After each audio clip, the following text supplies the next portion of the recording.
How's it going? I thought I'd do another wee beginner's wet fly, another simple wet fly using very simple materials that be easily and readily got a hold of.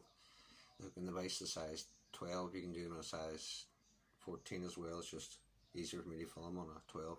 The fly's tail and body is made up of black, dyed black pheasant tail.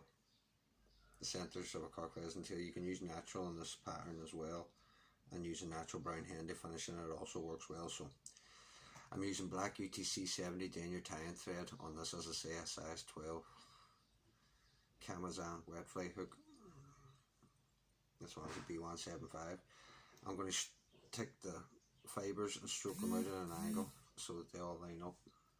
The tips all line up about 4 or 5 fibres, and then strip them off or cut them off, whichever you feel more comfortable with, and offer them up to the hook as a tail. I'd always put them on a wee bit longer and then adjust after they're tied on. Put a 1 loose wrap on, and then 2, check the length and just adjust it to however you like to see it.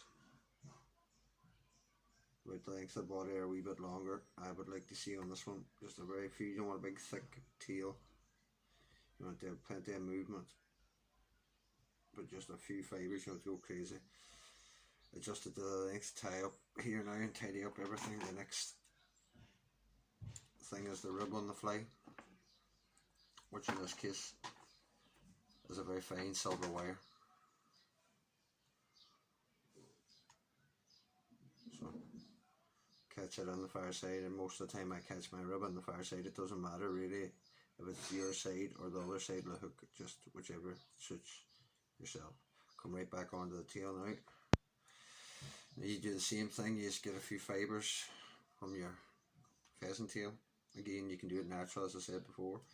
Take 4, on a size 12 I would do 4, on a size 14 I would do 3, and a size 10 I'll pull 5 or 6 fibres, just so you don't have a too thin a body or too thick a body. I'll pull off 4 there. I'm going to tie them on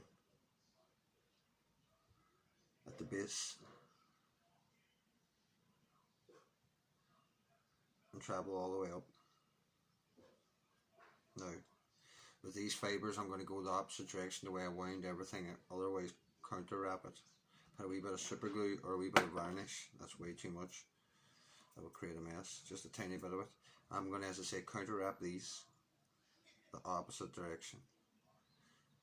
Try and get them all to go in front of one another, not laid down as one large rope. This gives a very fine buggy body, just like a pheasant tail nymph. If you've ever tried to tie one of them or tied one of them or seen them being tied, it's the exact same body, just with a soft hackle in front instead of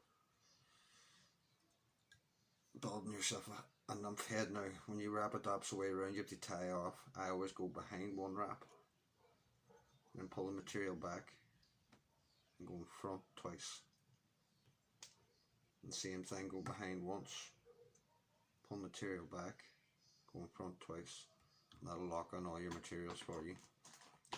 Get yourself a fine wee pair of scissors and nip that right on close. That's it, locked in. You don't have to worry about that unraveling. Now you come up with your rib, and once you come up with your rib, you just put in as many wide or as tight of turns as you like. I usually put in about 4 or 5 turns is normally enough. So I catch it at the side, come down the side of the hook, and bend and worry away the wire.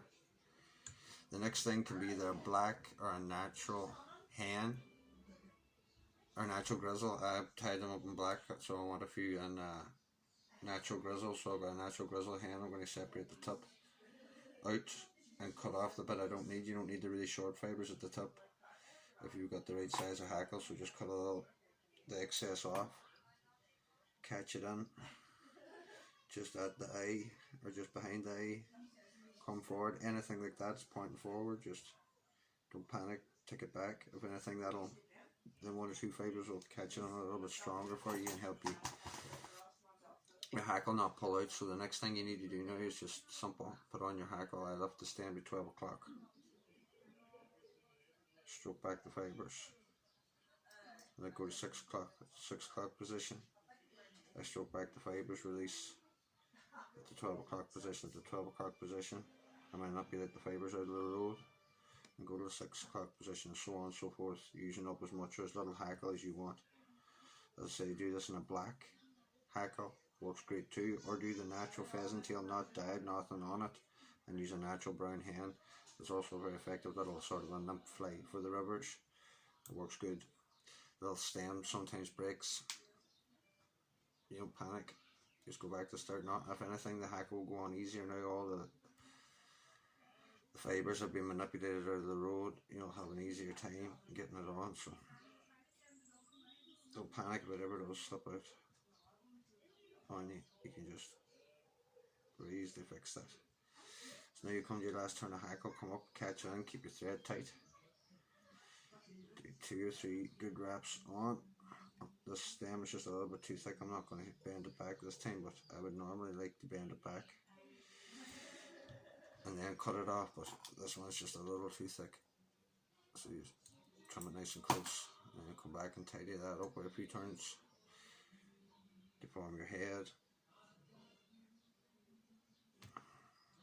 Hope you're up finish.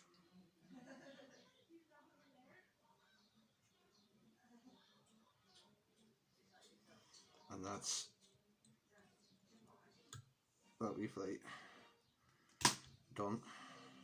A few coats of varnish, and that's a great one for swinging in the river. So I hope somebody gives that a go, and I hope it helps somebody out, and I'll see you next time.